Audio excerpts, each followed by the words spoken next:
Hey crafters, happy spring. I hope it is getting to be very beautiful wherever you are. I hope you're able to soak up some of the spring vibes and the blooms and the sunshine and enjoy it. Today's project is very springy.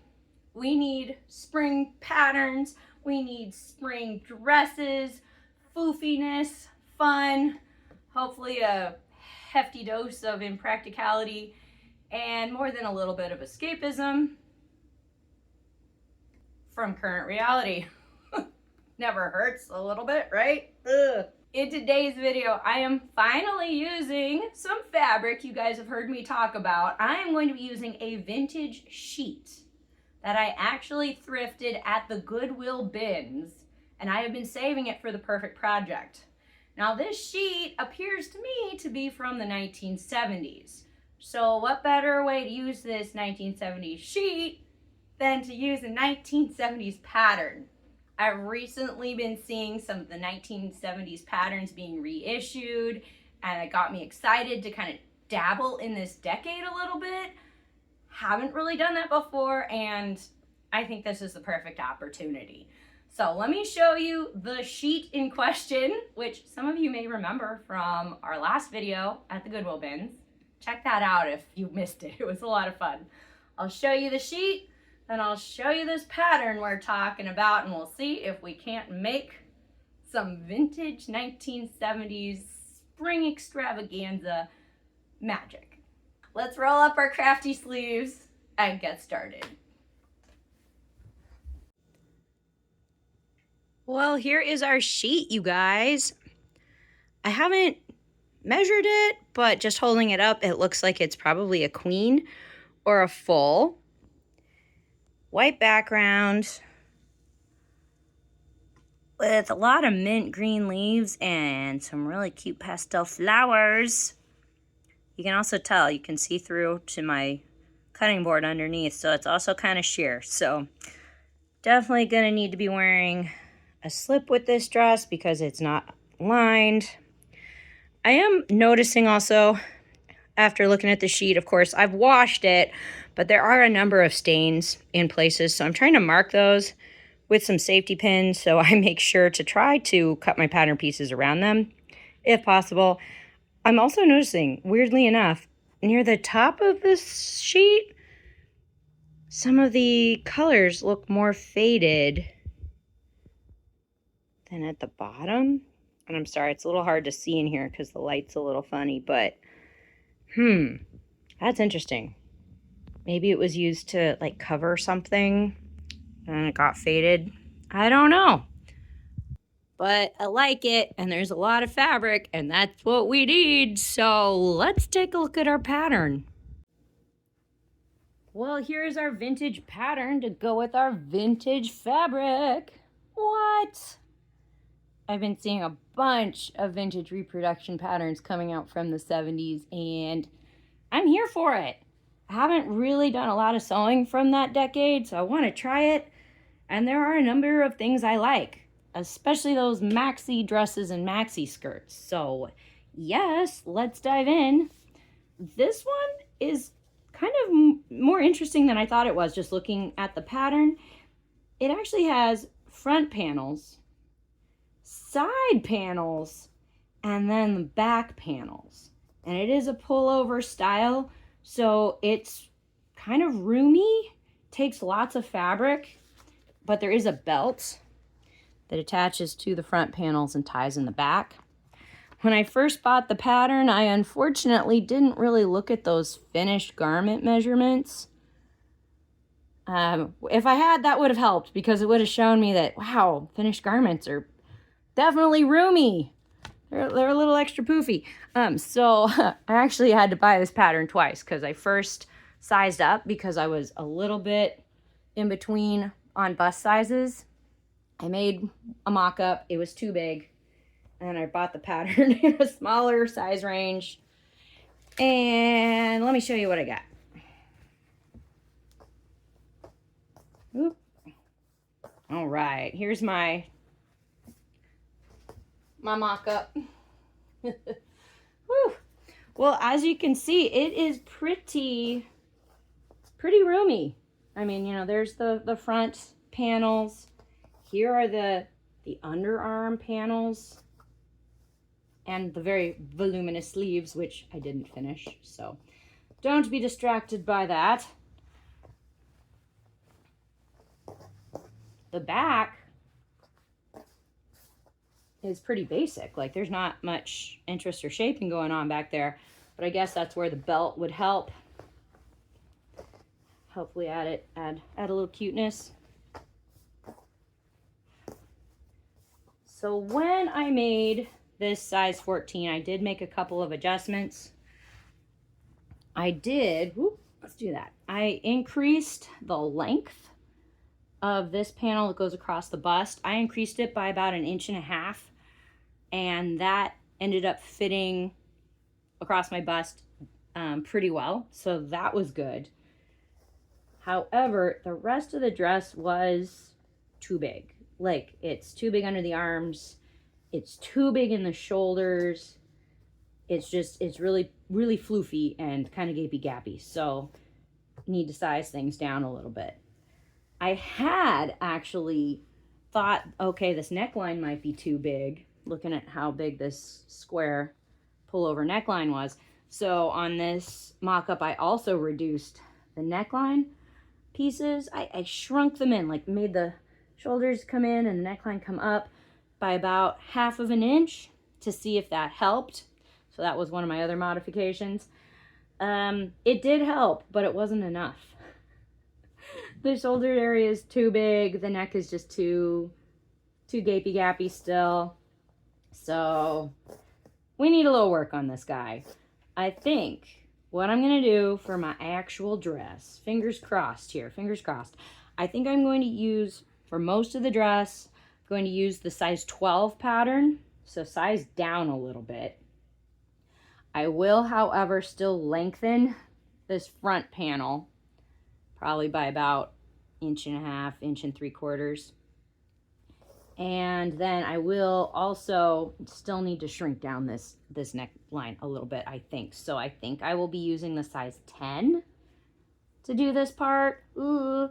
I looked at the pattern pieces, and the size 10 is only about 1/4 inch smaller than the size 12. And I think that will help just make the neckline hopefully a little more secure, so it's not flip-flopping off my shoulders and such. That's my plan. Okay, so like a size 10 around the neck, size 12 everywhere else, except definitely lengthening this front bust panel. Oi! That's what I'm thinking. Let's zoom in a little bit to look at this pattern. Well, of course, after I iron an entire sheet worth of fabric and cut all this out, which, hey, that's going to take a while. Then we're sewing basically the neckline together. We've got a front and a lining. So we're putting those together. And we're going to sew them together, turn them right sides out, baste around the edges. Then we start creating that gathered front and the midriff panel, and then this gathered front skirt happening, which we then are going to sew, of course, to our neckline that we make. I will say this pattern really doesn't attempt to cover raw edges very much, if at all. So I will have to be, doing some zigzag stitches on edges. I might also, instead of sewing the two pieces of this midriff band together, I may end up using one as kind of a lining to cover some of those raw edges. I'll show you that a little later. Okay, so we've got the the front of the dress sewn to the neckline, and then we put the back of the dress to the neckline. Ooh, and then we get to talk about these voluminous sleeves. Absolutely gigantic. We're gathering the middle section. We're doing a tiny little hem around the edge.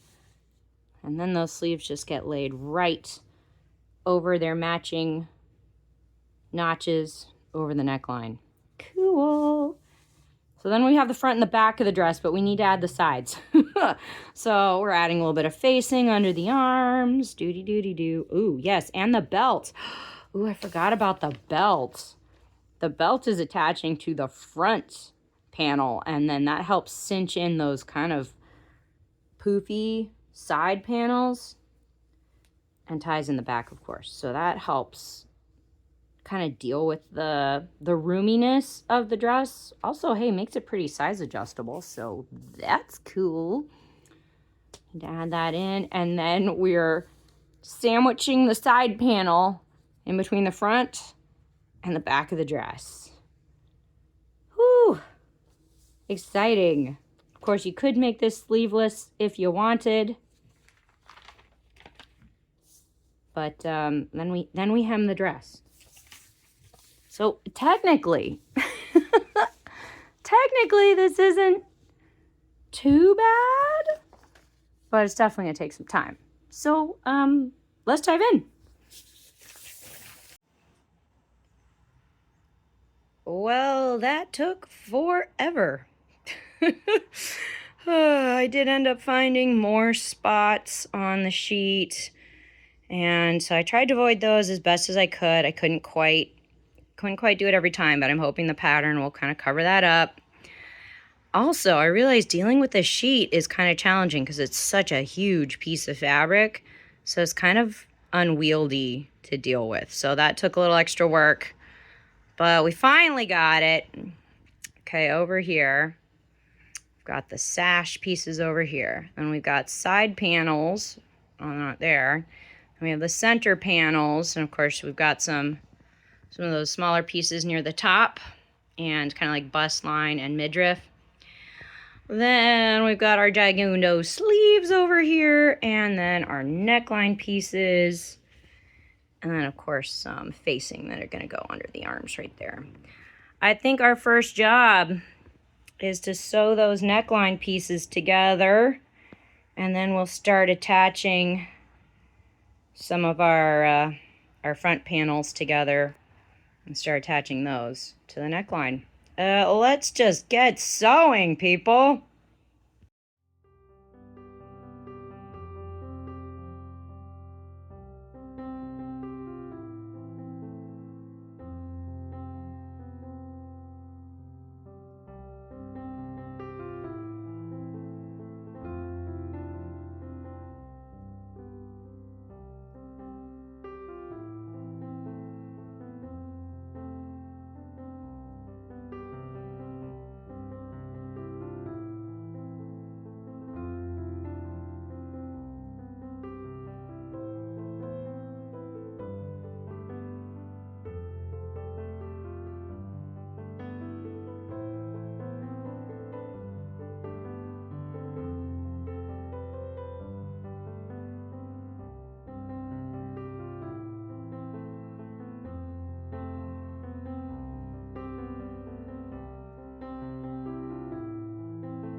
Well, hey guys, you saw we were sewing the front panels together. We got the top of the front. This is like the midriff, and then this is the front of the skirt. Hey, well, remember how I said I wanted to do something a little bit tricky with the second midriff piece? Well, I've done something tricky.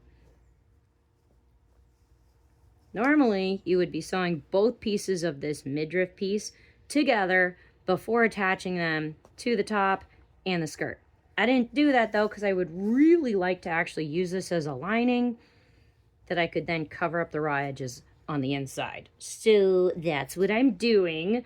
I've kind of sandwiched the top in between the two midriff pieces, and I have ironed under this edge. So once I sew this up, I'll be able to hand sew that over the edges, and hopefully that will cover up the edges nicely. Yay for tricky sewing. Huzzah. Okay, the next thing we got to do will be to attach the top of our dress to the neck, which is awesome. And then we got to add the back of the dress to the neck as well. And then we'll, do some sleeves, and those get attached first before you add the side panels in on top of everything. But that's where we're at. Let's keep going.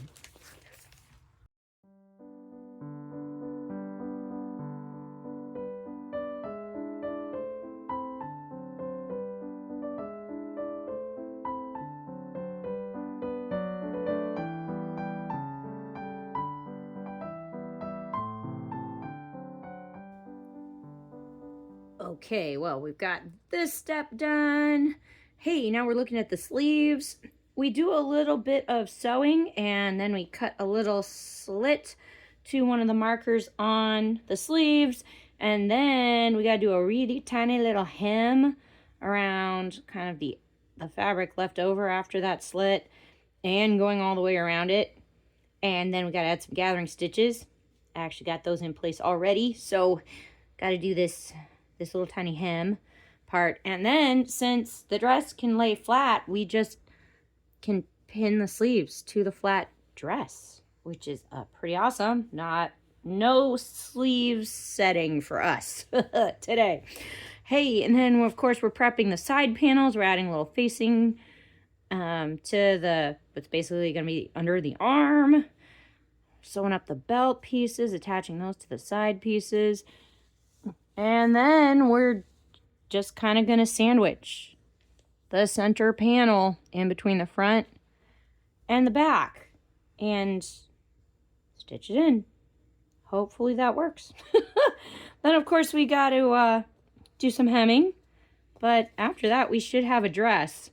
I will say I did shorten the dress. When I cut it out, I shortened it by about 3 inches because it is very long and I am not very tall. So FYI, take a look at the finished measurement there and potentially adjust if needed.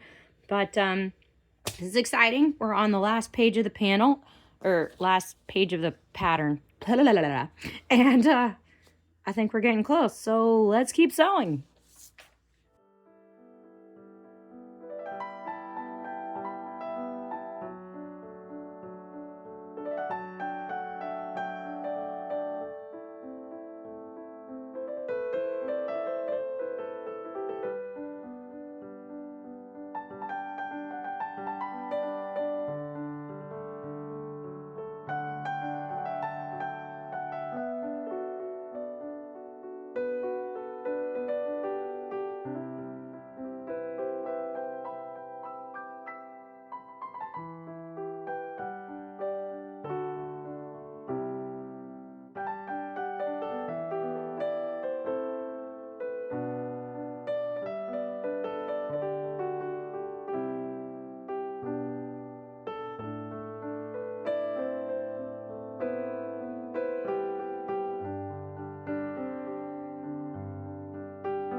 Well, good morning, you guys.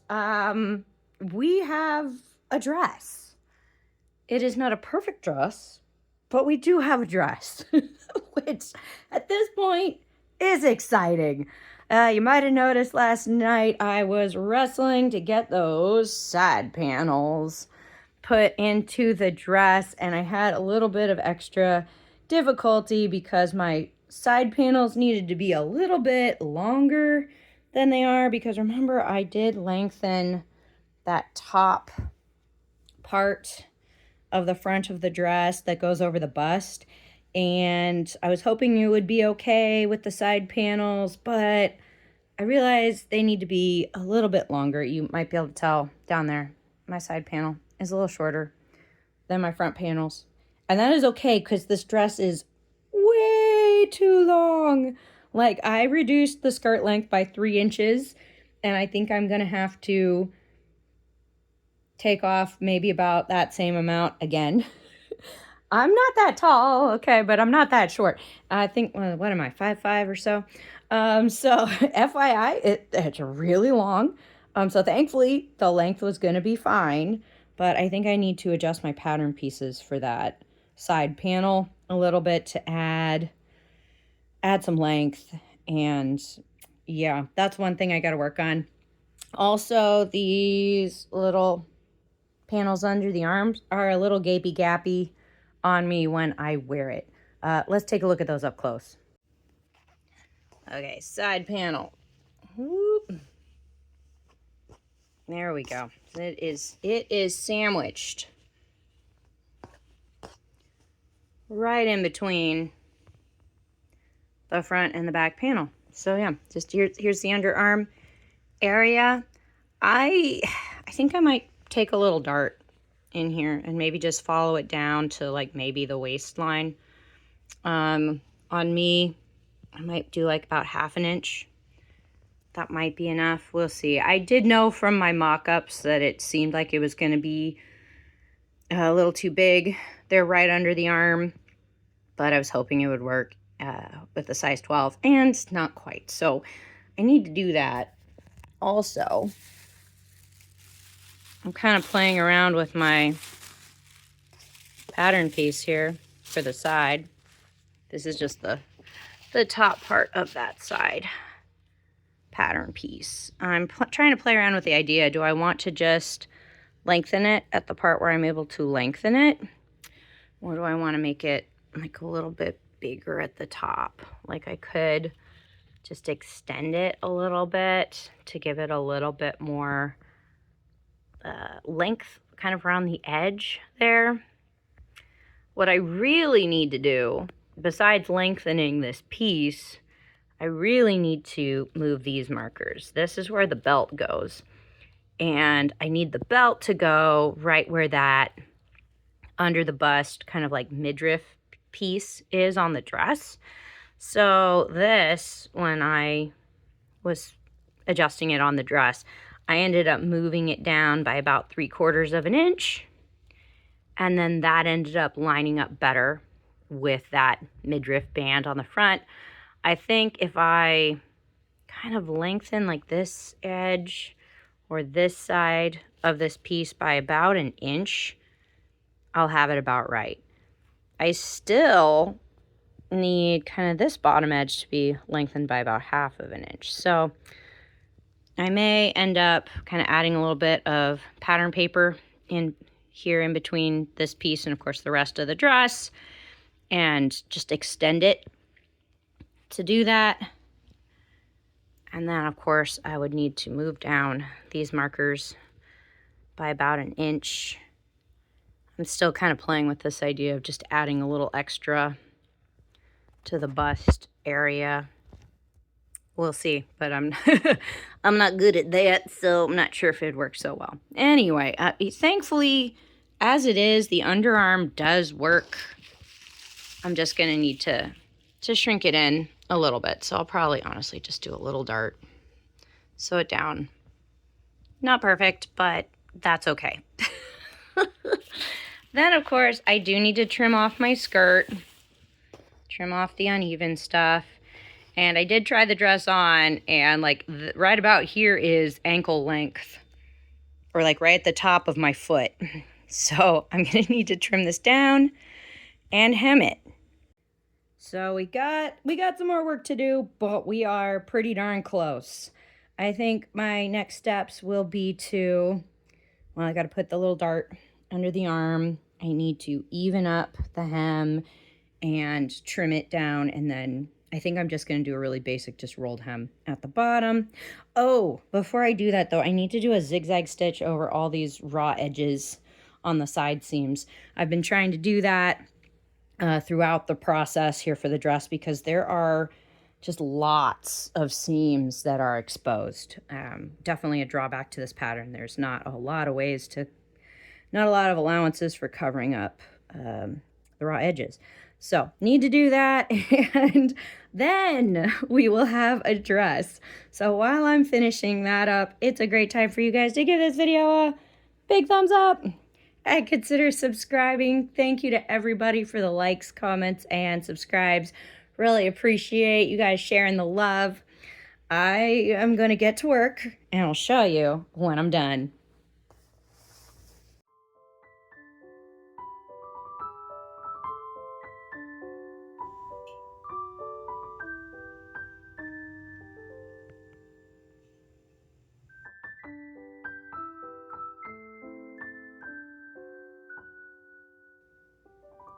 And with that, you guys, we finally have a finished dress. Yay! All right, I have tried it on, and it is very comfy. With those modifications under the arms, adding in those darts, it now fits pretty well. And it is a pullover style, so it's very easy to put on, and the sheet fabric is super lightweight, so it's like very breathable and breezy. So super comfy. I did spend a bit of time making those kind of underarm adjustments on my pattern so that in future, hopefully I can make those darts earlier in the process and make it a little bit more seamless with the garment, but definitely kind of learned the ropes a bit with this one. In future, I might also reduce the sleeves a little bit. Don't get me wrong, I am enjoying them. They are fluttery and floofy, and they are very fun. I might shorten them a little bit, maybe make them slightly less floofy in future. I don't know. But with this dress, I'm rolling with it. I'm enjoying it. I think this was a really great use for the vintage sheet because we had just enough fabric that wasn't too stained to make the dress happen, and the 70s print with the 70s dress is making me really happy. I cannot wait to wear this. So if you guys get behind thrifting your materials and making vintage inspired stuff, give this video a thumbs up and consider subscribing for more fun stuff from Partners in Craft. Thank you always for our subscribers and the likes and the comments and the shares. We really appreciate you guys. I am going to head outside, put an outfit together, and show you what this looks like.